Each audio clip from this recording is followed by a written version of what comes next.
12 კილო გოგო მიძალადოს 100 კილოიან კაცზე. ეს ხო სისულელია. და ეს ყველაფერი არის ცრუ და ცილისწამება. ასე პასუხობს 35 წლის ქალი მის წინააღმდეგ წაყენებულ ბრალდებას, რომელსაც მამაკაცის მიმართ სექსუალურ ძალადობასა და ადევნებას ედავებიან და რომელიც ბოლო დღეებში ერთ-ერთი ყველაზე რეზონანსული საქმე გახდა. მას 35 წლის მამაკაცი იძულებასა და სექსუალურ შევიწროებაში ადანაშაულებს, რის გამოც პოლიციაში უჩივის. იმის გასარკვევად თუ რა გახდა რეალურად უთანხმოების მიზეზი და რამ მიიყვანა მამაკაცი ამ უპრეცედენტო გადაწყვეტილებამდე, ჩვენ ზესტაფონში ჩავედით, სადაც მომხდარ უჩვეულო შემთხვევას ადგილობრივი პოლიცია რამდენიმე დღე აიძიებს. ბრალდებული ქალბატონი ინტერვიუზე მხოლოდ ანონიმურობის დაცვის მოთხოვნით გვთანხმდება და გვიყვება, რომ აღნიშნულ მამაკაცთან სასიყვარულო ურთიერთობა აკავშირებდა. ის თავს ძალადობის მსხვერპლად მიიჩნევს. ამ მამაკაცთან მქონდა სასიყვარულო ურთიერთობა, ხშირად ძალიან ერთად ვიყავით, ვუვლიდი, ვურეცხავდი, საკვებს უკეთებდი, ოჯახი უნდა შეგვექმნა, მაგრამ ბოლოს რაღაც მოხდა ჩვენ შორის უსიამოვნება და სახის უსიამოვნება. მცემა წინადღით ძალიან ცუდად ვიყავი ამის გამო განვიცდი ძალიან სულიერ ტკივილს. რატომ გცემათ, რა გახდა ამისი მიზეზი? არ ვიცი, ვერ გეტყვით. ეჭვიანობა ალბათ. ჩემი ტელეფონი სულ ხაზში ეჭირა და აკონტროლებდა. როგორ მოიქეცთ, რა გააკეთეთ? არაფერი, როგორც ქალები იქცევიან ხოლმე, ეხლა. როგორ იქცევენ? როგორ იქცევიან და ხშირ შემთხვევაში თავს ხრიან სირცხვილის გამო. რა განაპირობა ის, რომ თქვენ თავად არ უჩივლეთ აი ამ ძალადობის შემდეგ? რა მამაკაც რომელსაც უვლი და არაკლებ არაფერს ვერ წარმომედგინა რომ მე უნდა მეჩივლად. მაინც გინდოდათ მასთან ნორმალური ურთიერთობის გაგრძელება? ხდება ხოლმე ეხა ესეთი რაღაცეები და შემდეგ დგება კალაპოტში და რატომაც არა. ბრალდებული ქალი იხსენებს, რომ ძალადობის ფაქტის შემდეგ მეგობარ მამაკაცს კიდევ რამდენჯერმე შეხვდა. მისი თქმით, პოლიციაში ჩივილამდე, რამდენიმე დღით ადრე, მან უთხრა, რომ პრობლემები ჰქონდა და მოგვიანებით დასასვენებლად ერთად წასვლას დაპირდა, რის შემდეგაც აღარ გამოჩენილა. ანუ არანაირი ვერსია არ გაქვთ, რატომ შეიძლებოდა გაიკეთებინა ასეთი რამ? ალბათ რაღაც თავის დანაშაულის გადაფარვის მიზნით. აღნიშნულ ადამიანს ცოლ, შვილი თუ ყავს, ან თუ ყოლია? მას ყავდა პირველი ცოლი და მეორე ცოლი და ამჟამად არ ყავდა ცოლი.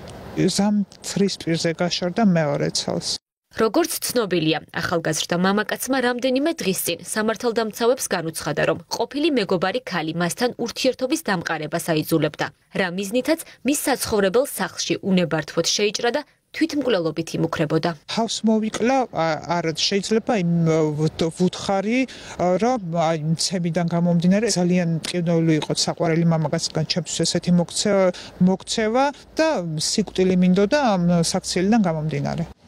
იმედის დღის გადამღები ჯგუფი, რა თქმა უნდა, მოსარჩელის პოზიციითაც დაინტერესდა, რის გასარკვევადაც ქალაქ ზესტაფონში მის საცხოვრებელ ბინაში მივედით, თუმცა მამაკაცი შინ არ დაგხვდა და არც ჩვენ სატელეფონო ზარებს უპასუხა.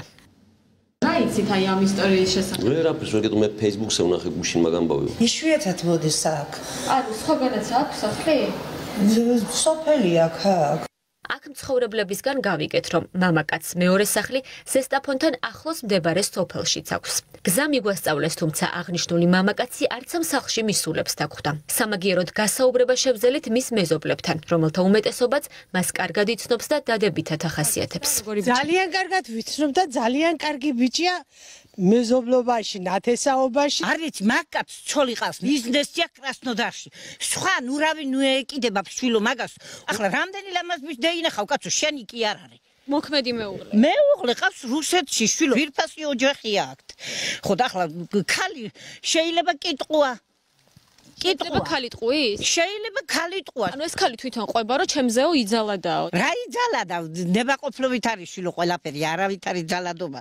თუ ქალმა სიგნალი არ მიცა, კაცს არაფერი არ მოხდება. შეიძლება მამაკაცმა მოგატყილოს, მე გაცილებული ვარ, ასე ვარ, ისე ვარ, რომ დაგიყოლიოს შენ და შენ ხო მარჯვეთუნა იყო 45 წლამდე ვიარე გასათხოვარმა ხარაგაულში. კაცისთვის ჩემთვინ არაურევია. მე არ მიმიცია სიგნალი და მიტო. მოგვიანებით მამაკაცმა WhatsApp-ის მეშვეობით შეტყობინება გამოგვიგზავნა და სატელევიზიო კომენტარზე უარი განაცხადა. გთხოვთ ძალიან განვიცდი ამ ამბავს და ნუღარ შემაწუხებთ. მე მიმართე სამართალდამცავ ორგანოებს და ისინი გაარკვევენ ამ საკითხს. ცნობილია, რომ შანტაჟის ფაქტის დამტკიცების მიზნით მამაკაცმა პოლიციას გარკვეული SMS მიმოწერაც გადასცა, თუმცა კონკრეტულად რა შინაარსის შეტყობინებებზეა საუბარი ჩვენთვის უცნობია. ამის შესახებ ინფორმაციას არ ფლობს არც ბრალდებული ქალის ადვოკატი.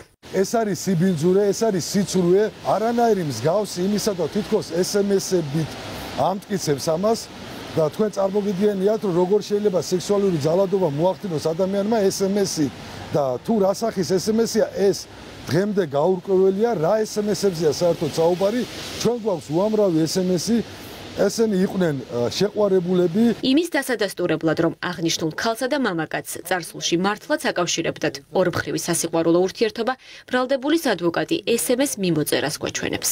აი ზუსტად აქ მაქვს მე გაჩვენებ თქვენ როგორ ეპატიჟებოდა იმ სახში, როგორ ეუბნებოდა რომ მასთან ასულიყო, თუ როგორ უყვარს, რომ წვადი შეეწვათ და ასე შემდეგ რომ ყოფილიყვნენ და მხოლოდ ჩიტების ჭიკჭიკისთვის და სიყვარულისთვის ესმინა და ერთმანეთს ესმინა.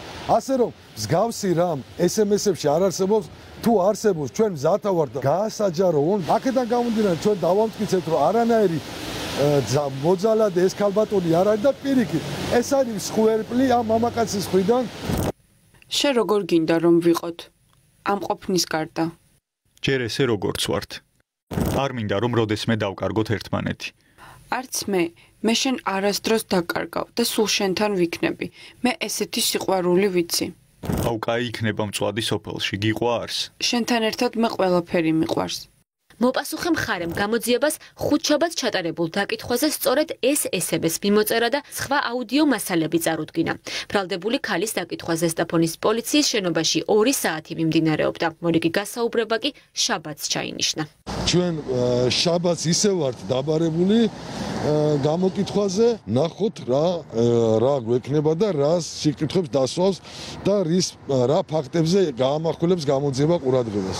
ზესტაფონში მამაკაცი სექსუალურად შეავიწროვეს. მამაკაცმა ყოფილ მეგობარ ქალს უჩივლა. მედიასა და ინტერნეტ სივრცეში მსგავსი მყვილა სათაურებით გახმაურებული საქმის ირგვლივ მხარეები საკუთარი სიმართლის დამტკიცებას სამხილებით აპირებენ. ჯერჯერობით უცნობია, რამდენად შეძლებს მამაკაცი იმის დამტკიცებას, ძალადობდა თუ არა მასზე ყოფილი მეგობარი ქალი. მანამდე კი პოლიცია საქმეს სისხლის სამართლის კოდექსის 150 მუხლით იძიებს, რაც იძულებას გულისხმობს.